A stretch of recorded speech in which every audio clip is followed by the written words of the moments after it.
بلکہ new York Times نے تو یہاں تک کہہ دیا کہ ڈونلڈ ٹرمپ اپنے اس مشن میں ناکام رہے ہیں. انہوں نے ایک غیر ضروری جنگ شروع کی اور شکست کا سامنا کرنا پڑا ہے. بلکہ قطر ہو بحرین ہو دوبارہ ایران کے ساتھ تعلقات استوار کرنے کی کوشش کر رہے ہیں. ایک دوسرے کی صلح صفائیاں ہو رہی ہیں اور ابھی ان ملکوں کو بھی احساس ہوا کہ امریکی بحری اڈے ان کے لیے رحمت کی بجائے زحمت ثابت ہوئے ہیں. نیتنیاہو نے اپنی تقریر میں کہا کہ میں آخری دم تک ایران کو ایٹمی ہتھیار حاصل کرنے نہیں دوں گا، جس سے یہ لگتا ہے کہ اس نے ابھی تک سمجھوتا نہیں کیا نئی صورتحال سے. سمجھوتا اگر نہیں کیا اور اسی پوزیشن پہ قائم رہے تو کچھ عرصے بعد پھر امریکہ کے ساتھ جو اس کے تعلقات میں تھوڑی سی فریکچر آیا ہے، وہ فریکچر مزید میرا خیال ہے وہ خلیج جو ہے وہ زیادہ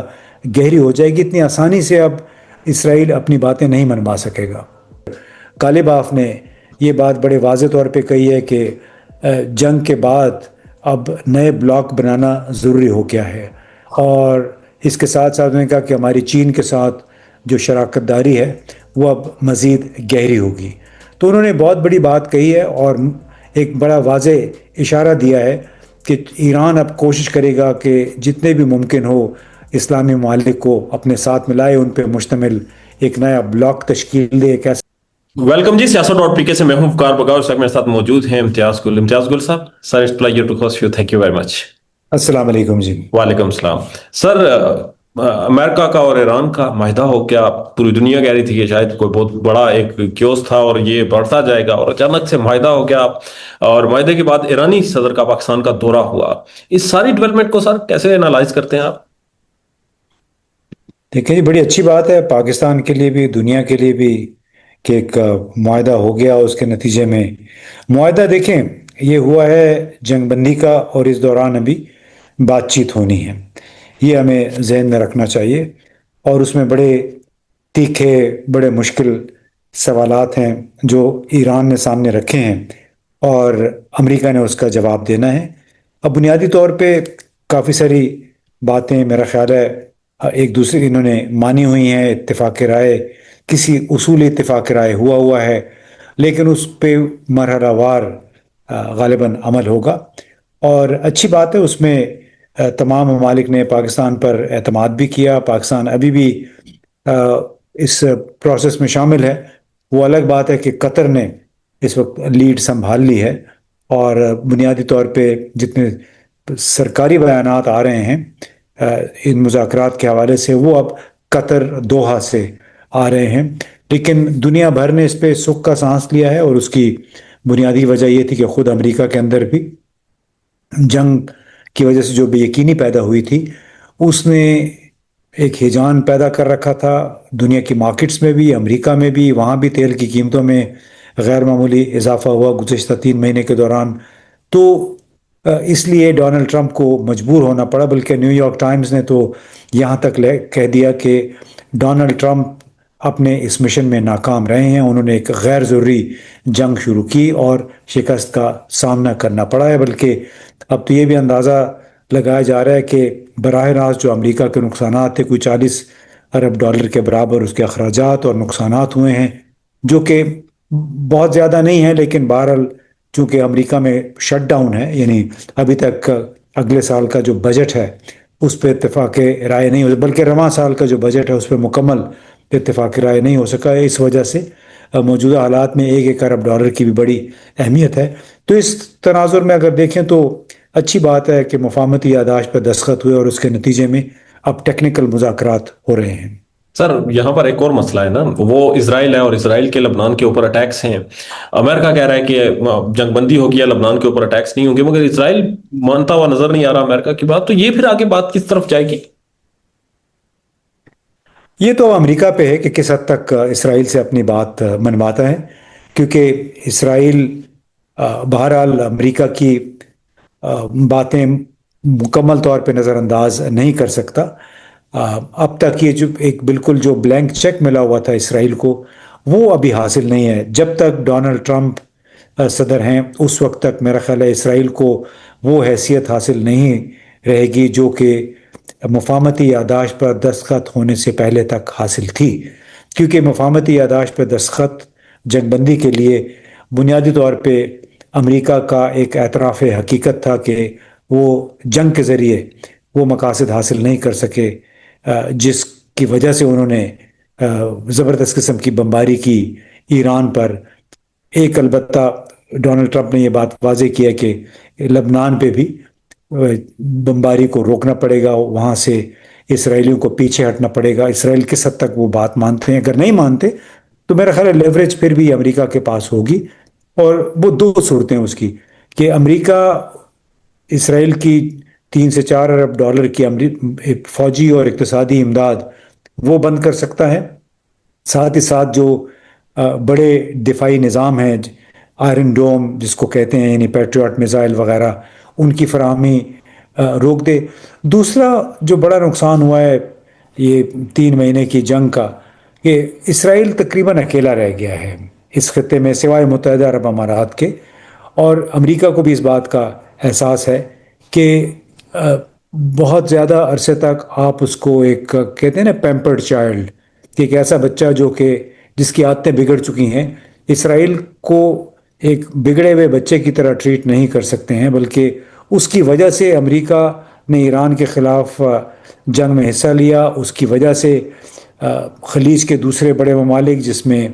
سعودی عرب، قطر، بحرین شامل ہیں، کویت، ان کو بھی نقصان اٹھانا پڑا ہے۔ اور آپ نے دیکھا ہوگا کہ ابھی قطر ہو، بحرین ہو، دوبارہ ایران کے ساتھ تعلقات استوار کرنے کی کوشش کر رہے ہیں، ایک دوسرے کی صلح صفائیاں ہو رہی ہیں، اور ابھی ان ملکوں کو بھی احساس ہوا کہ امریکی بحری اڈے ان کے لیے رحمت کی بجائے زحمت ثابت ہوئے ہیں، اور اس علاقے میں جو بے سکونی آئی، جو جنگ و جدل ہوئی، وہ بنیادی طور پہ اسرائیل کی وجہ سے تھی، کیونکہ اسرائیل اب بھی اس بات پہ مصر ہے، بلکہ نیتن یاہو نے تو کچھ دن پہلے یہ بھی کہا بھی ہے کہ میں خون کے آخری قطرے تک اس بات کو یقینی بناؤں گا کہ ایران کے پاس ایٹمی ہتھیار نہیں ہوں گے۔ حالانکہ یہ بہت ہی بیہودہ لغو بات ہے، کیونکہ شہید امام خامنہ جو 28 فروری کو جو حملے میں شہید ہونے سے کافی عرصہ پہلے کہہ چکے تھے کہ نیوکلیر ہتھیار بنانا حرام ہے، ہم نیوکلیر ہتھیار نہیں بنا رہے ہیں۔ البتہ یورینیم انرچمنٹ اور پرامن ایٹمی پروگرام ہمارا بنیادی حق ہے، اس سے ہمیں کوئی نہیں روک سکتا، لیکن نیتن یاہو نے اپنی تقریر میں کہا کہ میں آخری دم تک ایران کو ایٹمی ہتھیار حاصل کرنے نہیں دوں گا، جس سے یہ لگتا ہے کہ اس نے ابھی تک سمجھوتا نہیں کیا نئی صورتحال سے۔ سمجھوتا اگر نہیں کیا اور اسی پوزیشن پہ قائم رہے تو کچھ عرصے بعد پھر امریکہ کے ساتھ جو اس کے تعلقات میں تھوڑی سی فریکچر آیا ہے، وہ فریکچر مزید میرا خیال ہے وہ خلیج جو ہے وہ زیادہ گہری ہو جائے گی، اتنی آسانی سے اب اسرائیل اپنی باتیں نہیں منوا سکے گا۔ ٹھیک ہے سر، پھر جب ایک نیا ورلڈ آرڈر آ گیا اور امریکہ اگر اسرائیل سے پیچھے ہٹ جاتا ہے اور ایک بڑا اسلامی ملک یو اے ای اگر اسرائیل کے ساتھ رہتا ہے، پھر اس جنگ میں پاکستان کا کردار ہے، ایک نیا ورلڈ آرڈر آ رہا ہے سر، تو اس سارے سینیریو کو پھر پاکستان کا کیا اس نئے ورلڈ آرڈر میں مقام ہوگا؟ کیونکہ پاکستان ان مذاکرات سے پہلے انٹرنیشنل دنیا میں بڑا کوئی خاص ریلیونسی نہیں تھی، مگر اب تو ایک ریلیونسی ہو گئی، تو اس نئے ورلڈ آرڈر میں پاکستان کی کیا حیثیت ہوگی؟ پھر وہ جو ایک مسلم ورلڈ والا کنسپٹ ہے اس میں اگر یو اے ای اس سے نکل کے اسرائیل کے ساتھ چلا جاتا ہے، وہ کہاں ایگزسٹ کرے گا، اور پھر آگے کیا سچویشن بنے گی؟ دیکھیے اس وقت تو کہنا ابھی مشکل ہے، لیکن ایک بات بڑی واضح ہے، اور ایران کے اسپیکر قومی مجلس جو ہے یعنی ان کی پارلیمنٹ کے اسپیکر غالباف نے یہ بات بڑے واضح طور پہ کہی ہے کہ جنگ کے بعد اب نئے بلاک بنانا ضروری ہو گیا ہے، اور اس کے ساتھ ساتھ انہوں نے کہا کہ ہماری چین کے ساتھ جو شراکت داری ہے وہ اب مزید گہری ہوگی۔ تو انہوں نے بہت بڑی بات کہی ہے اور ایک بڑا واضح اشارہ دیا ہے کہ ایران اب کوشش کرے گا کہ جتنے بھی ممکن ہو اسلامی ممالک کو اپنے ساتھ ملائے، ان پہ مشتمل ایک نیا بلاک تشکیل دے، ایک ایسا بلاک جو مل کر پھر چین کے ساتھ، روس کے ساتھ مل کر اس خطے کے اندر خود کو اپنی پوزیشن کو مستحکم کرے۔ اس میں بھلے متحدہ عرب امارات الگ رہے، لیکن باقی جو بڑے ممالک ہیں اس میں پاکستان، ترکی، سعودی عرب، قطر، بحرین، یہ سب اس میں شامل ہوں گے۔ اور اس میں یہی بات میں پہلے بھی کہہ رہا تھا کہ اگر اس طرح کا ایک بلاک، مصر کا میں نے نام نہیں لیا، مصر بھی اس میں شامل ہے، اگر یہ تمام ممالک اکٹھے ہو کے اور علاقہ مشرق وسطیٰ کے معاملات پہ ایک مشترکہ پوزیشن اختیار کر لیتے ہیں تو پھر امریکہ کے لیے اس مشترکہ پوزیشن کو نظر انداز کرنا بڑا مشکل ہو جائے گا. خود امریکہ کے اندر اس وقت بڑی ایک بحث چل رہی ہے کہ کیا ہم اسرائیل کے جتنے بھی فوجی ایڈونچرز ہیں ان کو ہم کب تک سہتے رہیں گے، کب تک ہم اس کے لیے مالی اور فوجی وسائل فراہم کرتے رہیں گے. تو جب ایک بلاک کی صورت میں 5-6 بڑے ممالک ایک پوزیشن اختیار کریں گے اسرائیل کے حوالے سے، تو امریکہ کے کسی بھی صدر کے لیے اس کو نظر انداز کرنا مشکل ہو جائے گا. ٹھیک ہے. اور اور یہ جو پاکستان کی جہاں آپ نے بات کی، پاکستان اس میں یقیناً شامل رہے گا، لیکن پاکستان کی اس وقت ایک مخمصہ ہے کہ بیرونی فرنٹ پہ تو پاکستان کا نام بڑا چمک رہا ہے کہ ہم نے پاکستان کی قیادت نے بڑا زبردست کردار ادا کیا، لیکن ملک کے اندر جو سیاسی ایک خلف شارسی ہے، سیاسی ہیجان ہے، اپوزیشن جماعت کو دیوار سے لگایا ہوا ہے، پھر پارلیمان کے اختیارات، عدلیہ کی جو اتھارٹی تھی، یہ تمام پہ بہت بڑے سوالیہ نشان لگے ہوئے موجودہ حالات میں. اور خاص طور پہ جب آپ یہ کہتے ہیں کہ ایک منتخب حکومت ہے، منتخب پارلیمان ہے، اور اس کی موجودگی میں ایک وزیر داخلہ جو کہ ایک سینیٹر ہے، کسی سیاسی جماعت سے تعلق نہیں ہے، وہ عملاً پاکستان کے وزیر خارجہ اور پاکستان کے نائب وزیر اعظم کا کردار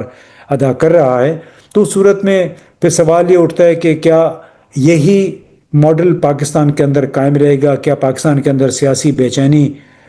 یوں ہی رہے گی؟ جو سیاسی جمہوری آزادیاں ہیں یوں ہی وہ ایک پریشر کا شکار رہیں گی؟ اور ایک ایسی صورتحال میں جب کہ بیرونی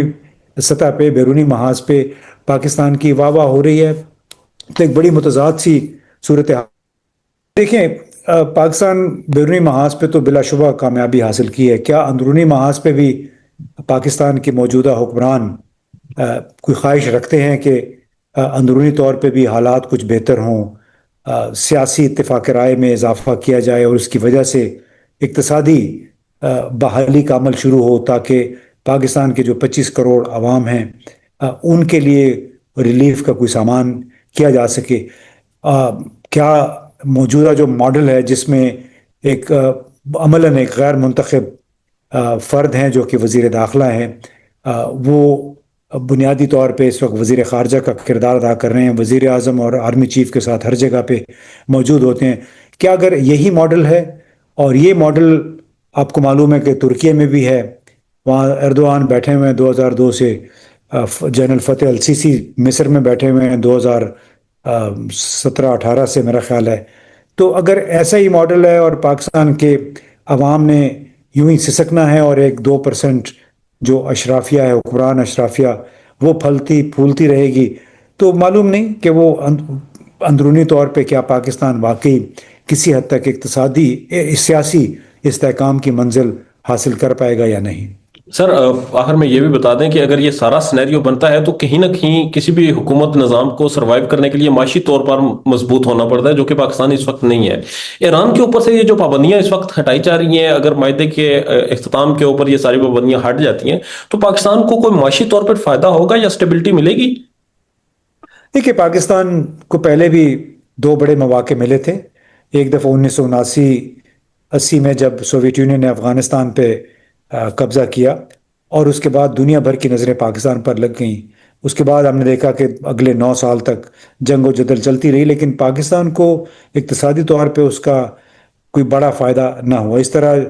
دہشت گردی کے خلاف جنگ جب 9/11 کے یعنی امریکہ میں دہشت گردی کے حملے ہوئے، اس کے بعد سے ایک اور موقع ملا، اور 14 سال تک پاکستان کی سڑکوں پہ نیٹو کے ٹرک دوڑتے رہے. لاکھوں کنٹینرز تھے سالانہ جاتے تھے گزر کے، اس سے بھی ہم کچھ نہیں حاصل کر سکے. اب یہ تیسرا موقع ہے. اب امید ہم دعا ہی کر سکتے ہیں کہ اس موقع سے فائدہ اٹھایا جائے، کس طریقے سے اس کو پاکستان میں اقتصادی نظام جو ہے، اقتصادی بحالی کے لیے اس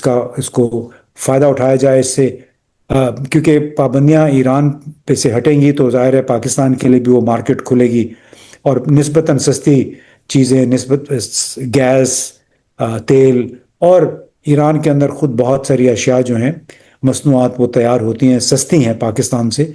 تو ان تک رسائی ممکن ہو جائے گی. تو اللہ کرے کہ پاکستان کے حکمران، ریڈ ٹیپ جو ہے پاکستان کے اندر بنیادی مسئلہ ہے، سرخ فیتہ. اور ہماری بات چیت ہوتی رہتی ہے یہاں غیر ملکی سفارتکاروں سے، تو ان کے خیال میں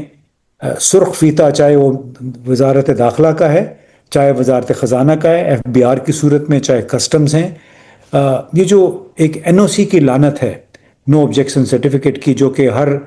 وزارت نے اپنے لیے رکھا ہوا ہے کہ کوئی بھی کام ان سے متعلق ہو تو آپ نے ان سے این او سی لینا ہے. یہ ایک ایسی لانت ہے جس کی وجہ سے پاکستان 25 کروڑ کے ملک میں نئی کمپنیاں آنے کی بجائے، سوائے چینیوں کے، وہ بھی تھوڑی تھوڑی اب آ رہی ہیں، کم تعداد میں ہیں. 25 کروڑ کے ملک میں کمپنیاں آنے کی بجائے بھاگ رہی ہیں. کوئی کم از کم 26-27 ملٹی نیشنل کمپنیاں جو کہ گزشتہ 3 سالوں کے دوران کاروبار سمیٹ کے یہاں سے جا چکی ہیں. مفتاح اسماعیل صاحب نے تو میرا خیال ہے کہا ہے کہ کوئی، بلکہ کیسر بنگالی صاحب اکانومسٹ ہیں، ان کے مطابق کوئی 90 غیر ملکی کمپنیاں پاکستان سے کاروبار سمیٹ کے جا چکی ہیں گزشتہ